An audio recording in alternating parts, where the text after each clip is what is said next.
As I'm sure you're aware by now, I've played quite a bit of Kerbal Space Program in my time. And being a space exploration game and all, it offers a wide variety of places to visit, referred to in the game as celestial bodies. However, not all of them are created equal, and in this video, I'm going to be ranking them from worst to best, based on a few different criteria, namely things you can find on the surface, how much science they offer, and how good they look in general, if that makes sense.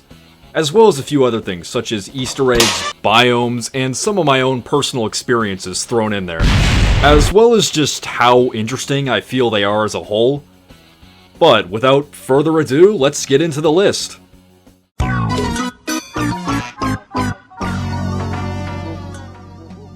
Starting off this list, we have my least favorite place, Ike.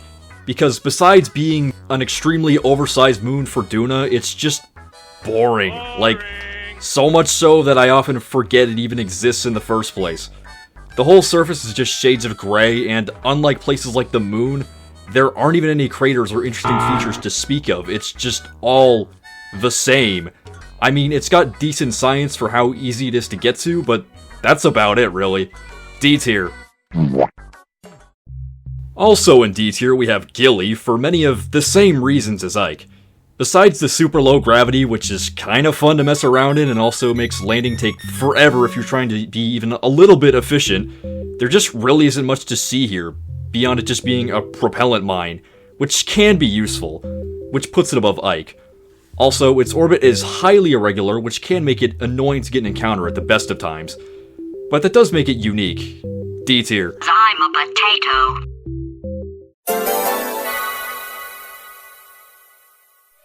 At the bottom of C tier, we have Bop, the first Julian moon on this list.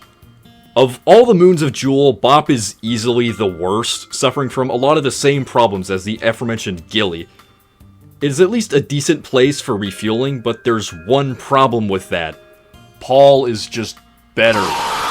Like, in every way. It's easier to get to, and it has lower gravity, making it more economical overall. Bop does have one thing going for it, though. The Kraken. Easily one of the best Easter eggs in the entire game. Also, the science here is fairly good, so for that, C tier. Here comes the sun. Not really a whole lot to say about this one, other than that it literally holds the entire solar system together, I guess. But other than that, isn't really that interesting. C tier. The sun is a deadly laser. Next we have Moho, the first real planet on this list. Moho is one of those places where it's about the journey, not the destination, as getting to it can be a worthy challenge sometimes, especially if you don't really know what you're doing. I remember the first time I went to Moho, my trajectory was really bad, and I ended up spending something like 7,000 meters per second of Delta V just to get into its orbit. Good times. Once you actually arrive, though, you're greeted with a kind of mediocre planet.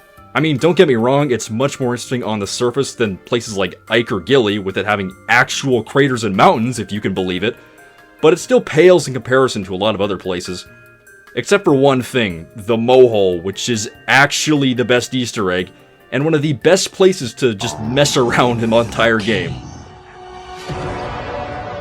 Also, it has a lot of biomes for fairly good science, some of the best breaking ground scatter, as well as the Rift of the Midnight Sun. C tier.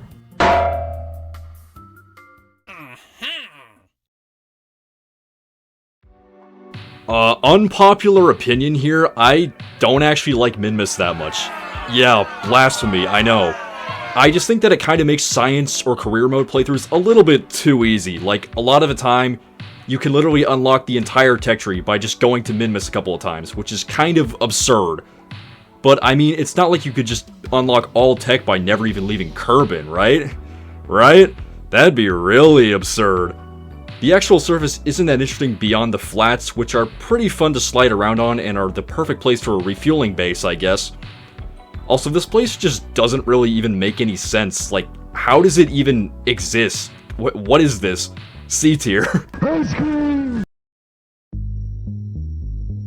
I'll say it, I'm not the biggest fan of this place. While it's the first planet other than Kerbin that most players land on, myself included, the surface itself is kinda lackluster. Like, most of it just looks the same. Rolling hills everywhere, everything's the same color, just meh. However, it does have pretty good science multipliers considering how easy it is to get to, and it has a lot of Easter eggs, as well as a rather eldritch North Pole. B tier. Val is, at least in my opinion, the most underrated moon of Jewel. Most people just tend to sort of overlook it in favor of Laythe or Tylo, even though it's actually got quite a bit going for it. For one, it's got some of the best scenery anywhere to be found in the game, and it has decent science to back it up, all while being relatively easy to land on and return from.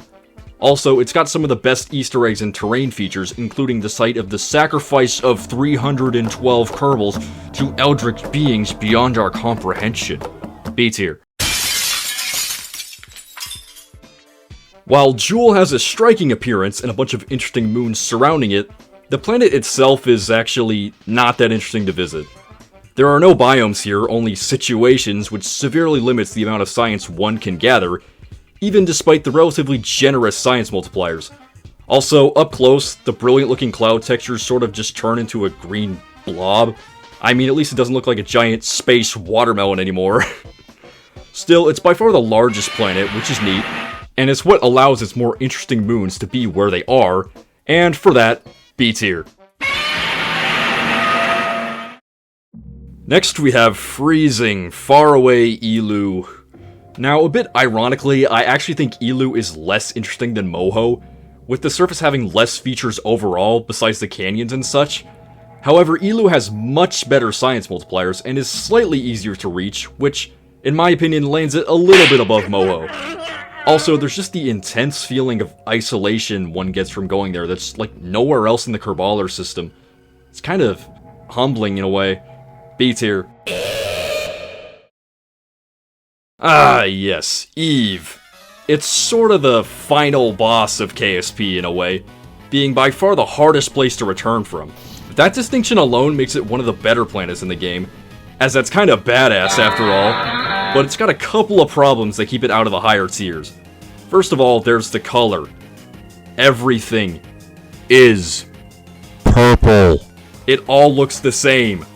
One thing I actually liked about KSP2 is that, at least in that game, Eve's surface is brown to provide a contrast against the purple atmosphere. In KSP1 though, it's all the same, you know, it looks as if Grimace from McDonald's was turned into a planet. Also, there's the science. It's relatively lackluster for how much effort you put in to return from Eve in the first place, being only slightly better than Duna's. Just why? B tier.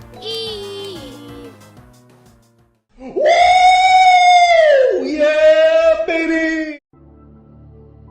I used to hate Paul due to a bunch of terrain glitches that used to be associated with it, but these days I actually quite like it for a few different reasons. First, it's just unique. I mean, no other body in the whole game even resembles it in any way. The surface is also very interesting, being full of jagged mountains and terrain scatter that looks quite, lethal. It's also, in my opinion, the best place for refueling in the entire game, having very low gravity and being on an orbit that's not too irregular. Definitely one of Jewel's better moons. A tier. Ah yes, the moon, KSP's most classic destination and the place that all new players aspire to reach upon booting up the game for the first time. The feeling one gets from landing here successfully for the first time is truly something special, unlike anything else in any other game I played. Aside from its iconic nature and the sentimental value though, the moon has plenty of things going for it. Actually varied and interesting terrain complete with real, honest-to-God craters? Check. Lots of biomes to visit? Check. Good Easter eggs? Check, including a flying saucer and a literal portal to another dimension. And all of this while being practically right in your backyard. A tier. You know, most people probably would have put Laythe in S tier, but honestly, I don't really see it. Sure, it's almost another Kerbin, which is kinda cool, but I came here to explore alien worlds, you know, not a reflection of my own home planet. Also, on the surface, there isn't that much to see compared to somewhere like Val or Kerbin, but Laythe does have a few things that I think definitely warranted A tier. First, you can use jet engines, like that alone is pretty awesome as it makes exploration a piece of cake. And second, it has decent scenery and terrain features, including geysers that can straight up just yeet you into the air. And perhaps most importantly, it is the single most science-rich body in the entire game. But again, I think it's a little overrated. Sorry, Laythe, you're not quite number 1. A tier.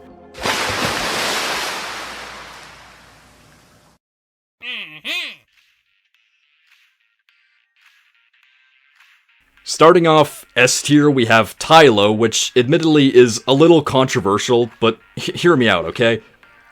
I am admittedly a little bit biased here, as a couple years ago I did an extremely comprehensive rover mission here that I ended up getting highly invested in. But of all the places I spent a bunch of time on the surface of, Tylo is the one I like the best. Like, there was always some new terrain type that would pop up every now and again, from deep craters to towering mountains more than 11 kilometers high. Tylo also has one of my favorite Easter eggs, the cave, as well as poles that are both bizarre in their own unique ways. While Tylo admittedly has less science overall than Laythe, the challenge of landing on it and the actual stuff you can find there with a rover landed in S tier in my opinion. You just gotta have what it takes to actually find it. Oh yeah, and it's also the absolute GOAT when it comes to gravity assist, like no question. S tier. You know, there's no place like home. And indeed, there's no place like Kerbin. Despite everything I said about science multipliers and whatnot, none of that matters here. In terms of sheer variety and beauty on the surface, Kerbin is far and away the best place in the game.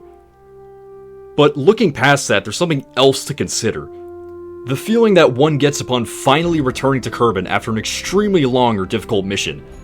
After years of venturing through the cold, unforgiving void of space, you finally make your way back to the safety of your home planet. You rejoice as you are finally free to remove your helmet and take a stroll about the surface. And for that, Kerbin gets an S tier. So yeah, that was my KSP Celestial Bodies tier list. This is now 100% objective fact and cannot be argued with. Definitely none of my own opinions involved here. Oh yeah, and I suppose I'll go and show the results of the poll that I put out a few days ago where I asked you guys to vote on each of them. Oh yeah, and I know what a bunch of you are also thinking. I did in fact forget one place. I forgot Planet Fitness. Thanks for watching.